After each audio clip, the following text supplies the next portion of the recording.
Now, with the COMEX silver market paper-settled liquidity, alongside producer financing initiatives, all leaching out into the Chinese physical exchanges where they're properly benchmarked, silver has now largely escaped the LBMA stranglehold. Now, these same actors are having difficulty in containing silver. Now, the reason it hasn't spiked any higher is that the savvy buyers, the controllers, are in China, and they're sitting back and letting the specs and the paper market guys do their thing. They've got control. They can let this run to 50 tomorrow. They can let it run to 100 tomorrow. But it doesn't suit them right now, but it's coming. For years, the precious metals market has been dominated by an entrenched paper-based pricing mechanism, orchestrated through institutions like the LBMA and CME. Gold and silver prices have often been dictated by leveraged futures trading rather than the true fundamentals of physical supply and demand. Each end-of-month sell-off is not a random market occurrence. It is a calculated and engineered event designed to force prices down and shake out speculative longs. These cycles have been the cornerstone of precious metals price suppression for decades. But the environment is changing. The physical market, particularly in Asia, is steadily wresting control from these traditional pricing centers. Massive flows of physical gold and silver are now bypassing the LBMA-CME ring fence entirely, moving into exchanges where prices are benchmarked on actual deliverable supply. This shift is not cosmetic. It is altering the very foundation of how precious metals are priced globally. And when physical supply takes precedence over paper contracts, artificial suppression becomes increasingly difficult to sustain. For gold, this means the era of deep and prolonged price capping is drawing to a close. Physical demand, driven by both central banks and private entities, is absorbing every ounce released during these orchestrated sell-offs. Each cycle ends with more metal leaving Western vaults, never to return, tightening the market further.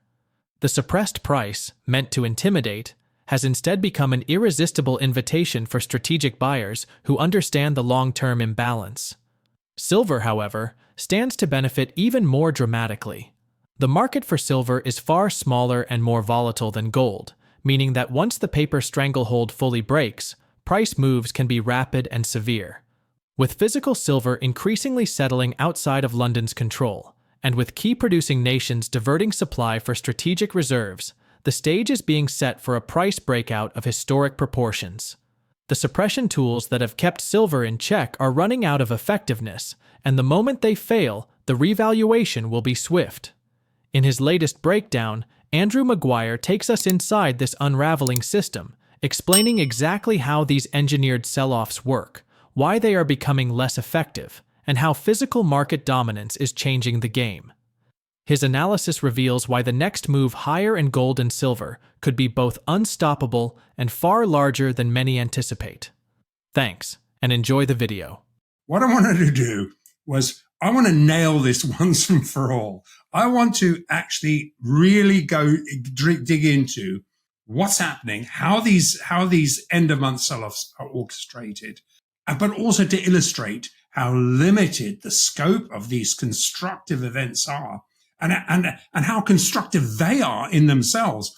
And understanding them enables us to deconstruct this deliberately planted bearish narrative. We get it. We got to see it. Remember, Citi coming out and doing it. Hey, they've gone long now. Guess who was on the long side of all the shorts? Yeah. So it's a question now. Look, there's always a bearish narrative that either precedes or accompanies these events. And basically, we need to weigh up the paper to physical inflection points where bad actors dare not go. Now, outside the siloed world of the CME, LBMA casino, the strong, real physical supply-demand fundamentals are increasingly being determined outside the paper-settled LBMA, CME ring fence. So each of these fiat gold selling episodes, one that we've just witnessed again into the end of the month, are simply consolidating the next in a series of higher physically supported stair steps. Each rinse cycle sucks more discounted fiat gold and silver into real physical exchanges. Now, to give an idea of scale of these end of month sell-offs and why they offer stacking opportunities, I'm going to seek to understand the myriad of these questions, asking how these sell-offs are generated. So using the most recent end of month paper-driven sell-off as a really good example, I'm going to drill down into the two factors that enable, but most importantly, limit the scope of these synthetically driven sell-offs. Now, we've been drawing a lot of attention to how the only tools left in the LBMA CME gold price suppression toolbox are failing and are ultimately leading to an imminent US Treasury gold price revaluation. Now, the scope of tool number one, which is the gaming of the COMEX exchange for physical premium. In other words, there's a COMEX price and it has a premium versus the Basel III compliant backdoor, which is usually as a lower price. So one starts off high and then they kind of marry together as the contracts expire. So I want to go through them because it really confuses a lot of people. And it really should be simple. And I think by using a chart, we'll look at how simple actually it is. Because what's happening is that this tool number one is essentially the COMEX market. We're witnessing the COMEX market, the exit of the liquidity, and that's going into the global physical delivery markets.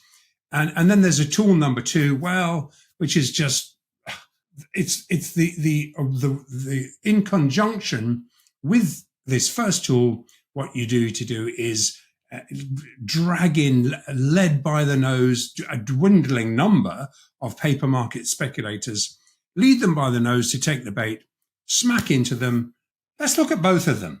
And really the first one is the key. For those that don't trade futures, now it's worth just understanding that when a leveraged, unbacked futures contract for gold or silver moves into expiry, as the August contract just did into the end of July for delivery on the 1st of August, it loses all its premium, which is called contango. And then it trades at the same price as the deliverable spot Basel III compliant global facing foreign exchange market, where it's possible to actually take delivery of a physical bar. Now, everything's going to make sense because as the August contract expires, it reached the same price as the deliverable contract. It makes sense because that contract just expired. So traders who don't want to be forced into taking delivery of their August COMEX longs or the shorts being demanded for delivery, they either exit or close and then roll further positions into the next liquid contract. In this case, it was the December contract, which at a rollover price that traded $59 higher premium to the deliverable spot contract. So that'll all make sense when we look at the charts. Now, the futures premium price over the spot price, what it does is allow for the carry costs. There's insurance costs, there's storage costs, etc., until the December contract goes into delivery on the first day of December. So obviously there's a period between August and December.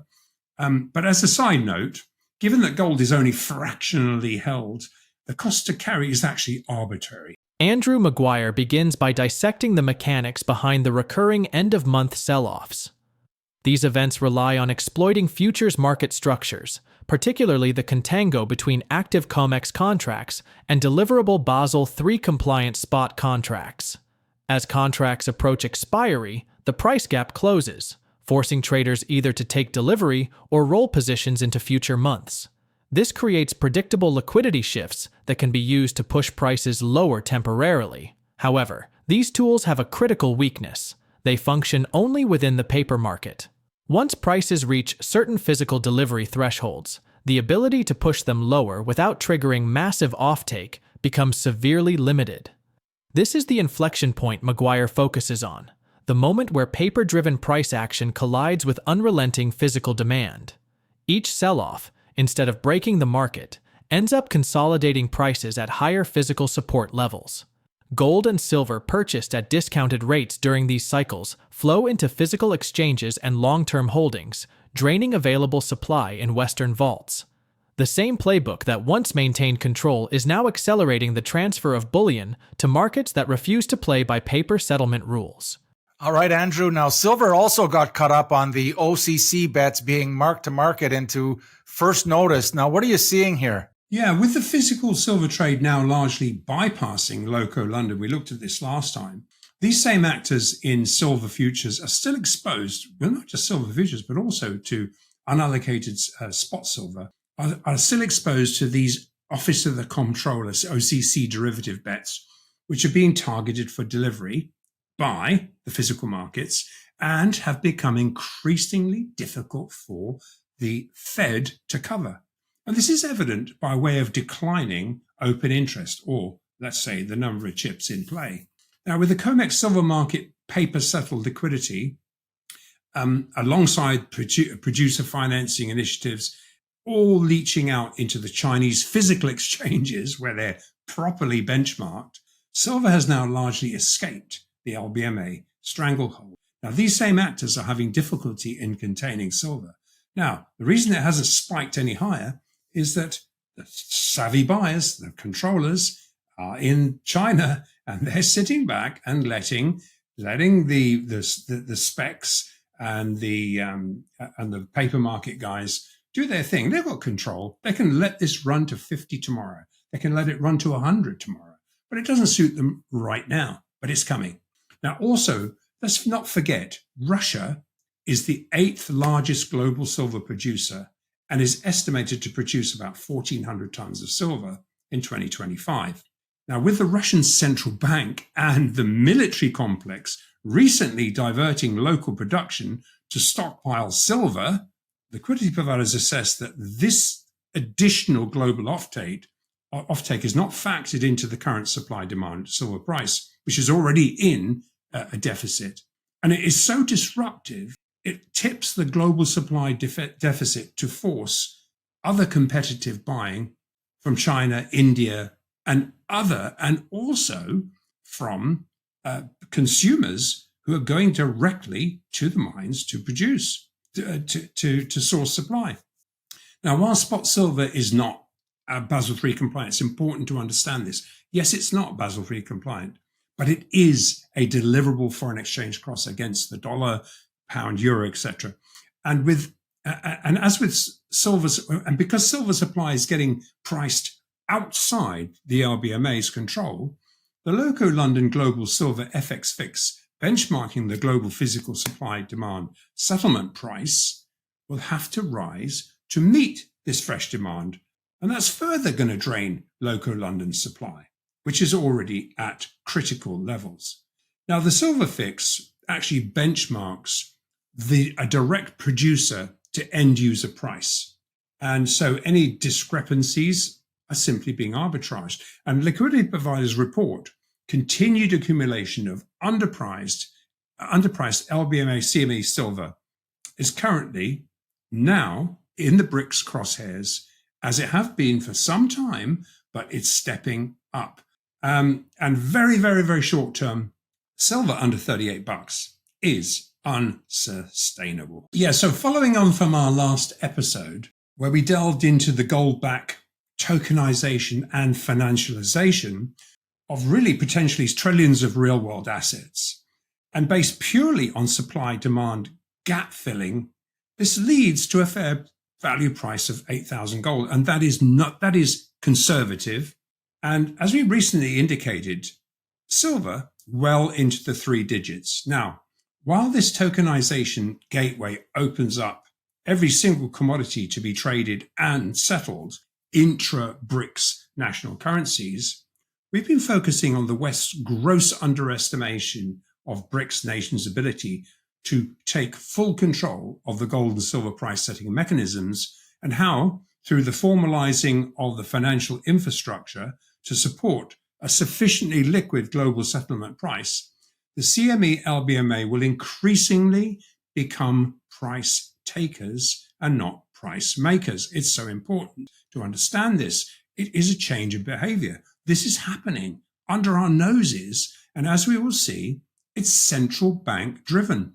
China has actually accrued sufficient physical market liquidity to benchmark a self-arbitraging, fungible, global, sanction and tariff-proof gold price for T+0 settlement. We looked at this kind of last time, and don't forget, there's some important things that a lot of people don't understand here. China's cross-border payment system, which really you've talked to when you look at Bloomberg, it's really not mentioned. It already interconnects with almost 5,000 banking institutions, and that is growing on a day-to-day basis. Now, this CIPS settlement platform, the CIPS settlement platform, overtook SWIFT transactions back in April. We thought it was May. It was actually back in April. Now, what is really missed by Western media reporters is that the Chinese yuan and the Russian ruble trade on the Basel III NSFR compliant gold standard blockchain rails because they're fungible. Both currencies are one-to-one backed by physical gold. Now, you can either hold those currencies or exchange them at par for physical gold. I mean, that is what used to be, the US dollar used to be backed by physical gold. The yuan and the ruble are backed by physical gold. Now, you net this out. The ruble price of gold is consistently around $10 higher than the local London benchmark price. I've looked at it again today. Every day it's around $10. And alongside the yuan price of gold is consistently around $5 higher than the intraday local London price. That's netted out.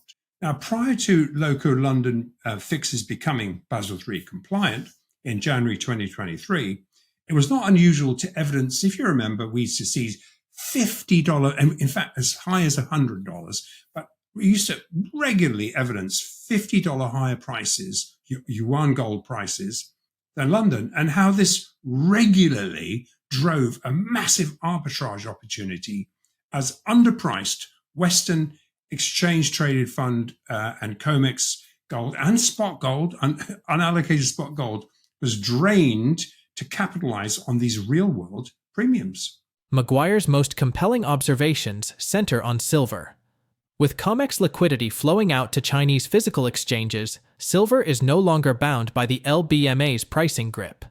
Strategic buyers in China and Russia, fully aware of their market influence, are controlling the pace of the rally, preferring to accumulate quietly rather than provoke an immediate spike.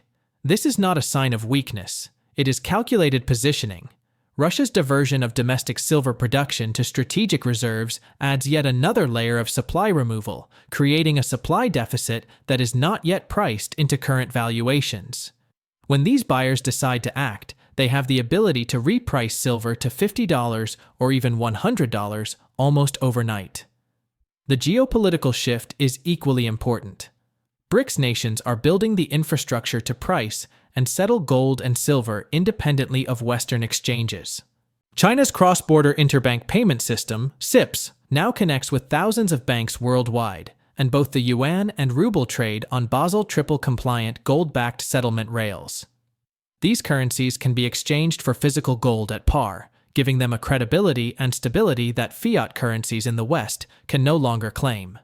This fundamentally alters the balance of power, turning the CME and LBMA into price takers rather than price makers. This transformation is not happening in isolation. Global arbitrage opportunities are steadily eroding London's control, as physical markets in Asia consistently command higher prices. The ongoing drain of underpriced bullion from Western vaults to BRICS-aligned markets is not a temporary phenomenon. It is the new normal.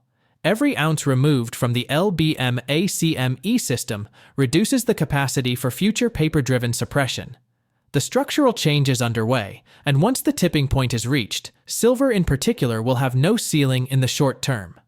Gold will benefit significantly from this shift, especially as central banks continue record levels of accumulation, but silver's smaller market size and critical industrial role position it for a potentially more explosive revaluation. For well-informed investors, the lesson is clear. The window to accumulate physical metal at today's prices is narrowing, and the forces at play suggest that once the breakout begins, the opportunity will be gone in an instant. If you want to understand how to position yourself ahead of these moves, and why the next phase for gold and silver could redefine wealth preservation for the decade ahead, make sure you're subscribed. Turn on notifications so you don't miss the next deep dive into the most important market developments happening right now. Thanks for watching.